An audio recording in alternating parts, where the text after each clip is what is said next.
നമുക്കിന്ന് ആവണക്കിനെ കുറിച്ച് കാണാം. ആവണക്കിൻ്റെ ചെടി നമ്മുടെ പറമ്പിൽ തന്നെ ഉള്ളതാണ്. അപ്പോൾ ആവണക്കിനെ കുറിച്ച് ഒന്ന് കാണാം.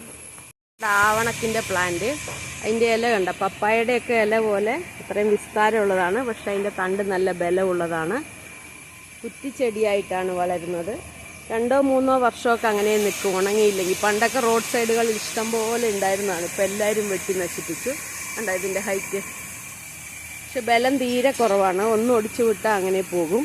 കായാണ് ഇതിൻ്റെ വളരാനുള്ള, പ്രൊപ്പഗേറ്റ് ചെയ്യാനുള്ള സാധനം. കായ് പൊട്ടിത്തെറിച്ചാണ് റോഡ് സൈഡ് മുഴുവൻ ഉണ്ടാകുന്നത്. അപ്പോൾ ഇത് കായ് മൊത്തം പൂത്ത് നിൽക്കും. ഇത് കണ്ട കായ്, ഇതാണ് അതിൻ്റെ കായ്. ഇതതിൻ്റെ ചെറിയ കായ്. എന്താ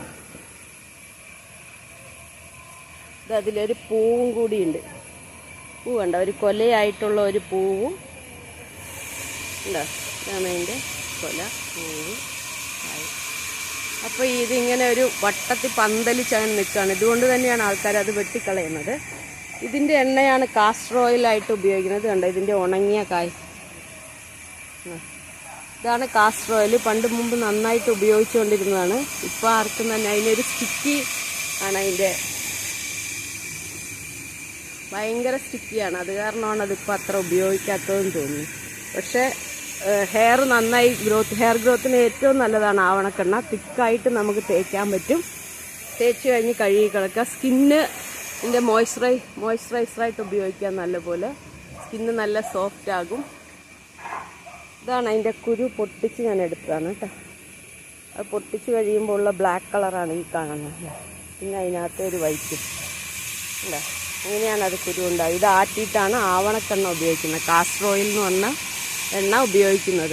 അത് ഇതിൽ നിന്നാണ്. ഇത് കണ്ടോ ഒരു കൊല പൊട്ടി ഉണങ്ങി കിടക്കുന്നത്.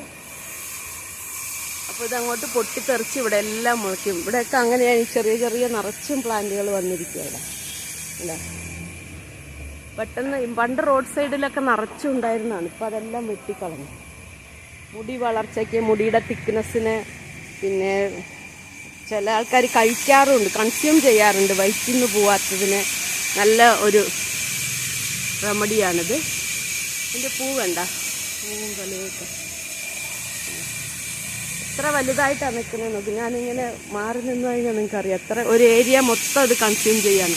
അതുകൊണ്ടാണ് ഇത് വെട്ടി. നിറയെ കായ്കളുണ്ട്, ഒരു കെയറും വേണ്ട, നിറയെ കായുണ്ട്. പണ്ട് വ്യാവസായിക അടിസ്ഥാനത്തിൽ വരെ കൃഷി ചെയ്തിരുന്നതാണ്. ഇപ്പോഴും ചെയ്യുന്നുണ്ടാവും. പക്ഷെ ഇവിടെ കേരളത്തിലൊക്കെ ഇത് ഏകദേശം നിന്നുപോയി. റോഡ് സൈഡിലൊക്കെ ഇതിൻ്റെ ഇലയും പല ഔഷധത്തിനും എടുത്തു. ആവണക്കിൻ്റെ ഇല പല ഔഷധത്തിനും എടുത്തുകൊണ്ടിരുന്നതാണ്. പല കുറിപ്പടിയിലും കാണാം ആവണക്കിൻ്റെ ഇല എന്നൊക്കെ പറഞ്ഞിട്ട്. ഇപ്പോൾ അതൊക്കെ ഉപയോഗിക്കുന്നുണ്ടോയെന്ന് അറിയില്ല. അപ്പോൾ ഇതാണ് ആവണക്കിൻ്റെ വിശേഷങ്ങൾ.